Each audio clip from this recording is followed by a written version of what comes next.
കണ്ണൂർ കിച്ചണിലേക്ക് നിങ്ങൾക്കെല്ലാവർക്കും സ്വാഗതം.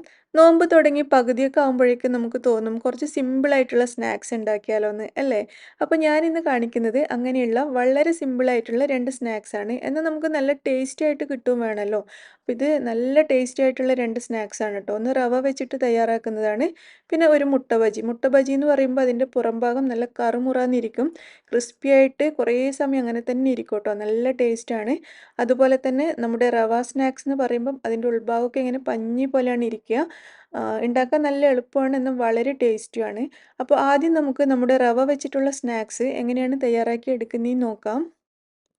അതിനായിട്ട് ഞാനൊരു ബൗളിലേക്ക് 1/2 കപ്പ് റവ, അതായത് തരിയാണ് എടുക്കുന്നത്. ഇത് വറുക്കാത്ത തരിയാണ് കേട്ടോ. വറുത്ത തരിയേക്കാളും ടേസ്റ്റ് വറുക്കാത്ത തരി വെച്ചിട്ട് ചെയ്യുമ്പോഴാണ്. പിന്നെ ഇതിലേക്ക് 2 ടേബിൾ സ്പൂൺ മൈദ ചേർക്കുന്നുണ്ട്. ഒരു 1/4 ടീസ്പൂൺ ബേക്കിംഗ് സോഡ ചേർക്കാം. ഇനി അഥവാ നിങ്ങളുടെ കയ്യിൽ ബേക്കിംഗ് പൗഡറാണ് ഉള്ളതെങ്കിൽ അതൊരു 1/2 ടീസ്പൂൺ വരെ ചേർക്കാം. പിന്നെ ആവശ്യത്തിനുള്ള ഉപ്പും കൂടി ചേർത്തിട്ട് ഇതെല്ലാം കൂടി നല്ലതുപോലെ ഒന്ന് മിക്സ് ചെയ്തെടുക്കാം. നന്നായിട്ടൊന്ന് മിക്സ് ചെയ്തെടുത്തിട്ടുണ്ട്. ഇനി ഇതിലേക്ക് ചേർക്കുന്നത് ഒരു സവാളയുടെ പകുതിയാണ്. ചെറിയ സവാളയാണെങ്കിൽ ഒരെണ്ണം മുഴുവനായിട്ട് ചേർക്കാം. പിന്നെ ഒരു പച്ചമുളക് പൊടിയായിട്ട് അരിഞ്ഞത് ചേർത്തിട്ടുണ്ട്. 1 ടീസ്പൂൺ വരെ ഇഞ്ചി അരിഞ്ഞതും കൂടി ചേർത്തിട്ട് ഇതെല്ലാം കൂടി ഒന്ന് മിക്സ് ചെയ്തെടുക്കാം. അതിനുശേഷം നമുക്കിതിലേക്ക് 1/2 കപ്പ് തൈര് ചേർക്കാം. ഞാൻ സാധാരണ നമ്മുടെ മിൽമയുടെ തൈരുണ്ടല്ലോ അതാണ് ചേർത്തത്. അതിന് അത്യാവശ്യം നല്ല പുളി ഉണ്ടാവുമല്ലോ. പുളി കുറഞ്ഞ തൈരാണെങ്കിൽ ഇത് മിക്സ് ചെയ്യാനായിട്ട് മുഴുവനായിട്ട് തൈര് തന്നെ എടുക്കാം. ഞാൻ 1/2 കപ്പ് തൈരും പിന്നെ ബാക്കി കുറച്ച് 3, 4 ടേബിൾ സ്പൂൺ വെള്ളവും കൂടി ചേർത്തിട്ടാണ് ഇത് മിക്സ് ചെയ്യുന്നത്. അപ്പോൾ ഇത് കുറച്ച് ലൂസായിട്ടിരിക്കണം കേട്ടോ. ഭയങ്കര ടൈറ്റായി കഴിഞ്ഞാൽ നമ്മളിത് ഫ്രൈ ചെയ്യുന്ന സമയത്തും ഹാർഡായി പോവും. അതുകൊണ്ട് കുറച്ച് ലൂസായിട്ട് തന്നെ ഇരിക്കണം. അതിനാവശ്യത്തിനുള്ള വെള്ളം ചേർക്കുക. എന്നാൽ ലൂസായിട്ട് ഇരിക്കണം എന്ന് പറഞ്ഞാൽ നമുക്കിങ്ങനെ നുള്ളിയിടാനും പറ്റണം കേട്ടോ. കൈകൊണ്ട് കയ്യിലെടുത്തിട്ട് ഇങ്ങനെ നുള്ളിയിടാനും പറ്റണം. എന്നാൽ അധികം ടൈറ്റ് ആവാനും പാടില്ല. അപ്പോൾ എല്ലാം കൂടി ചേർത്ത് നല്ലതുപോലെ മിക്സ് ചെയ്തതിന് ശേഷം ഞാനിതിവിടെ അടച്ചു വെക്കുകയാണ്. ഒരു 10-20 മിനിറ്റ് വരെ അടച്ചു വെക്കുകയാണെങ്കിൽ ഇതൊന്നുകൂടി നല്ല സെറ്റായിട്ട് കിട്ടും. അപ്പോൾ അതിന് വേണ്ടിയിട്ട് കുറച്ച് സമയം അടച്ചു വെക്കുക. അപ്പോൾ ഒരു 20 മിനിറ്റൊക്കെ കഴിഞ്ഞപ്പോഴാണ് ഞാനിത് തുറന്ന് നോക്കുന്നത്. ഇപ്പം നമ്മുടെ ഈ ഒരു മിക്സ് ഉണ്ടല്ലോ നല്ല പാകത്തിലായിട്ടുണ്ട്. ഒരുപാട് ടൈറ്റും അല്ല, കുറേ അങ്ങ് ലൂസും അല്ല. നമുക്കിങ്ങനെ കയ്യിലെടുത്ത് ഇടാൻ പാകത്തിൽ ആയി വന്നിട്ടുണ്ട്. ഇനി ഞാൻ ഇതിലേക്ക് 1-2 ടേബിൾ സ്പൂൺ വരെ മല്ലിയില അരിഞ്ഞതും കൂടി ചേർത്തിട്ടൊന്ന് മിക്സ് ചെയ്തെടുക്കുകയാണ്. അതിനുശേഷം ചൂടായ എണ്ണയിലിട്ടിട്ട് നമുക്ക് ഫ്രൈ ചെയ്തെടുക്കാം.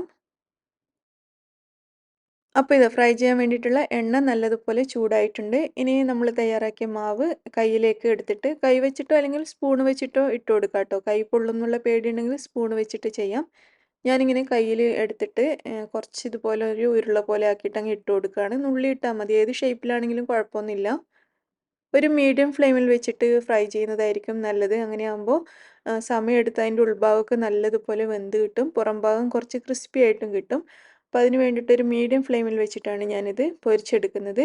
അപ്പോൾ ഇട്ട് കഴിഞ്ഞിട്ട് അതൊരു ഗോൾഡൻ കളറായിട്ട്, അതായത് അതിൻ്റെ അടിഭാഗം ഒരു ഗോൾഡൻ കളറായി കഴിയുമ്പോൾ നമുക്കിത് തിരിച്ചിട്ട് കൊടുക്കണം.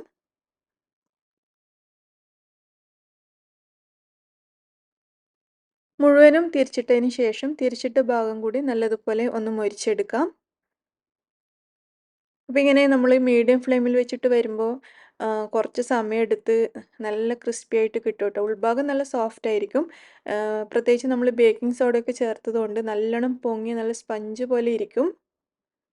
അപ്പോൾ ഇത് തിരിച്ചു മറിച്ച് വിട്ട് 2 ഭാഗവും നല്ല ക്രിസ്പി ആക്കി എടുത്തിട്ടുണ്ട്. ഇനി ഇത് നമുക്ക് എണ്ണയിൽ നിന്ന് മാറ്റാം. എണ്ണ മുഴുവൻ കളഞ്ഞതിന് ശേഷം ഞാനിതൊരു പ്ലേറ്റിലോട്ട് മാറ്റി കൊടുക്കുകയാണ്. കണ്ടില്ലേ, ഒട്ടും എണ്ണയൊന്നും കുടിക്കില്ല കേട്ടോ. ഒരു പൊടി എണ്ണ കുടിക്കാത്ത സ്നാക്കാണിത്. ബാക്കിയുള്ളതും കൂടി നമുക്ക് ഇതേപോലെ ഫ്രൈ ചെയ്തെടുത്തിട്ടുണ്ട്. അപ്പോൾ ഇതാ നമ്മുടെ നല്ല അടിപൊളിയായിട്ടുള്ള റവ സ്നാക്സ് ഇവിടെ റെഡി ആയിട്ടുണ്ട്. തരി വെച്ചിട്ട് തയ്യാറാക്കി എടുക്കാൻ പറ്റിയ ഏറ്റവും ടേസ്റ്റി ആയിട്ടുള്ള നല്ല സ്പൈസി ആയിട്ടുള്ള സ്നാക്സ് ആണ്. നിങ്ങൾക്ക് പച്ചമുളകിൻ്റെ അളവ് വേണമെങ്കിൽ കൂട്ടിക്കൊടുക്കാം കേട്ടോ. കുറച്ചുകൂടി എരിവ് വേണമെന്നുണ്ടെങ്കിൽ കുറച്ചുകൂടി പച്ചമുളക് ചേർത്ത് കൊടുക്കാം. അപ്പോൾ ഉൾഭാഗമൊക്കെ കണ്ടില്ലേ നല്ല പഞ്ഞി പോലെയാണ് ഇരിക്കുന്നത്. അപ്പോൾ എല്ലാവരും ട്രൈ ചെയ്ത് നോക്കുക. ഇനി നമുക്ക് നമ്മുടെ നല്ല ക്രിസ്പി ആയിട്ടുള്ള നല്ല കറുമുറാന്നിരിക്കുന്ന മുട്ട ബജി എങ്ങനെയാണ് തയ്യാറാക്കി എടുക്കുന്നതെന്ന് നോക്കാം. അപ്പോൾ നമ്മുടെ മുട്ട ബജി ഉണ്ടാക്കാനായിട്ട് ഞാനിവിടെ 6 മുട്ട പുഴുങ്ങി അതിൻ്റെ തോടൊക്കെ കളഞ്ഞിട്ട് എടുത്ത് വെച്ചിരിക്കുകയാണ്. അതിനുശേഷം ഓരോ മുട്ടയും ഞാൻ 3 ആയിട്ട് ഇതുപോലെ റൗണ്ടായിട്ട് കട്ട് ചെയ്തിട്ടുണ്ട്. 3 പീസാക്കിയിട്ടുണ്ട് ട്ടോ. നിങ്ങൾക്ക് വേണമെങ്കിൽ 2 പീസാക്കിയാലും മതി. അല്ലെങ്കിൽ ഇതുപോലെ 3 പീസാക്കിയിട്ടും എടുക്കാം. പിന്നെ ഇതിലേക്ക് വേണ്ടത് ഒരു സവാള, അതുപോലെ ഒരു 2, 3 ടേബിൾ സ്പൂൺ മല്ലിയില, ഒരു 3 പച്ചമുളക് എടുത്തിട്ടുണ്ട്. കുറച്ച് കറിവേപ്പില കൂടി കട്ട് ചെയ്ത് വെച്ചിട്ടുണ്ട്. ഇനി ഇതെല്ലാം നമുക്കൊരു ബൗളിലേക്ക് ഇട്ട് കൊടുക്കാം.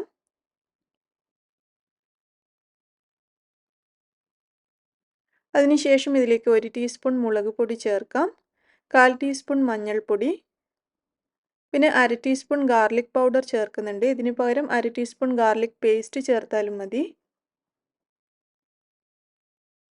കുറച്ച് ഒനിയൻ പൗഡർ ചേർക്കുന്നുണ്ട് കേട്ടോ. അത് നിർബന്ധമൊന്നുമില്ല, നിങ്ങളുടെ കയ്യിലുണ്ടെങ്കിൽ ചേർത്തോളൂ, ഇല്ലെങ്കിൽ കുഴപ്പമൊന്നുമില്ല. ഇനി ഇതിലേക്ക് 5 ടേബിൾ സ്പൂൺ മൈദ ചേർക്കുന്നുണ്ട്. മൈദക്ക് പകരം നിങ്ങൾക്ക് കടലമാവുണ്ടല്ലോ, കടലപ്പൊടി, അത് വേണമെങ്കിലും ഉപയോഗിക്കാം. പിന്നെ ഒരു 2 ടേബിൾ സ്പൂൺ കോൺഫ്ലോറും 2 ടേബിൾ സ്പൂൺ അരിപ്പൊടിയും കൂടി ഇതിലേക്ക് ചേർക്കുന്നുണ്ട്.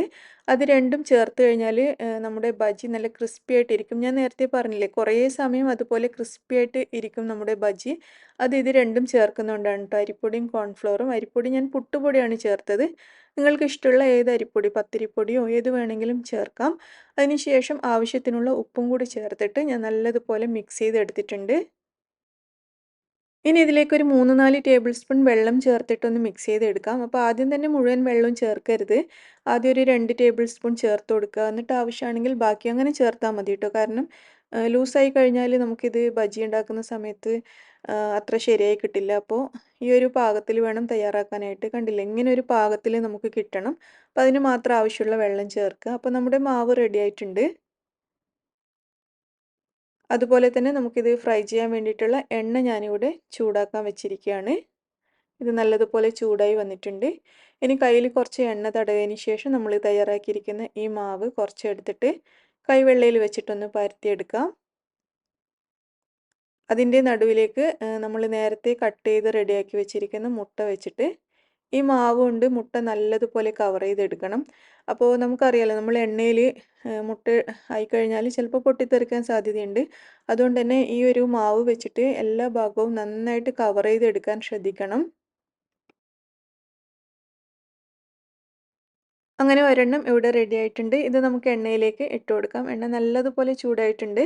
അപ്പോൾ ഇടുന്ന സമയത്ത് ഒരു മീഡിയം ഫ്ലെയിമിലേക്ക് ആക്കി കൊടുക്കുക. എന്നിട്ട് ബാക്കി മുഴുവൻ ബജിയും ഇതേപോലെ തയ്യാറാക്കിയിട്ട് എണ്ണയിലോട്ട് ഇട്ട് കൊടുക്കാം.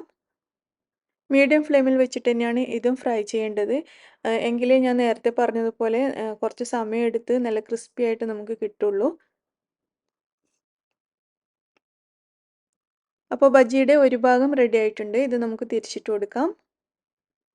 തിരിച്ചിടുമ്പോൾ തന്നെ നിങ്ങൾക്ക് കാണുമ്പോൾ മനസ്സിലാവും നല്ല ക്രിസ്പി ആയിട്ടാണ് ഇരിക്കുന്നത്. മറ്റേ ഭാഗം കൂടി മൊരിഞ്ഞ് വരുമ്പോഴേക്കും നല്ല എക്സ്ട്രാ ക്രിസ്പി ആയിട്ട് നമുക്ക് കിട്ടും. കണ്ടില്ലേ, നല്ലതുപോലെ മൊരിഞ്ഞ് ക്രിസ്പിയായി വന്നിട്ടുണ്ട്. ഇത് നമുക്ക് എണ്ണയിൽ നിന്ന് മാറ്റാം. ബാക്കിയുള്ളത് മുഴുവനും നമുക്ക് ഇതേപോലെ ഫ്രൈ ചെയ്തെടുക്കാം. അങ്ങനെ നമ്മുടെ നല്ല അടിപൊളിയായിട്ടുള്ള മുട്ട ബജിയും കൂടി ഇവിടെ റെഡി ആയിട്ടുണ്ട്. ഇത് ഞാനൊന്ന് പൊട്ടിച്ച് കാണിച്ചു തരാം. അപ്പോൾ ഇതിൻ്റെ പുറം ഭാഗം നല്ല ക്രിസ്പി ആയിട്ടാണ് ഉള്ളത്. ആ ഒരു ക്രിസ്പി ആയിട്ടുള്ള നല്ല കറുമുറാന്നിരിക്കുന്ന ആ ഒരു പുറം ഭാഗം ആ മുട്ടയോട് കൂടിയിട്ട് കഴിക്കാൻ വേണ്ടിയിട്ട് ഭയങ്കര ടേസ്റ്റാണ്. കൂടെ നല്ല ചൂട് ചായയും കൂടി ഉണ്ടെങ്കിൽ പിന്നെ പറയാനേ ഇല്ല. എല്ലാവരും ട്രൈ ചെയ്ത് നോക്കുക. ഇന്ന് ഞാൻ കാണിച്ച 2 സ്നാക്സും അടിപൊളിയാണ് കേട്ടോ. അധികം ഇൻഗ്രീഡിയൻസ് ഒന്നും ആവശ്യമില്ല. നമ്മുടെ വീട്ടിൽ എപ്പോഴുള്ള കുറച്ച് ഇൻഗ്രീഡിയൻസ് വെച്ചുകൊണ്ട് ഇത്രയും ടേസ്റ്റി ആയിട്ടുള്ള 2 സ്നാക്സ് നിങ്ങൾ എന്തായാലും ട്രൈ ചെയ്ത് നോക്കൂ. അപ്പോൾ വീഡിയോ നിങ്ങൾക്ക് എല്ലാവർക്കും ഇഷ്ടമായി എന്ന് വിചാരിക്കുന്നു. ഇഷ്ടമാണെങ്കിൽ ലൈക്ക് ചെയ്യാനും ഷെയർ ചെയ്യാനും മറക്കരുത്. നിങ്ങളുടെ എല്ലാവരുടെയും അഭിപ്രായങ്ങളൊക്കെ അറിയിക്കുക. Thank you.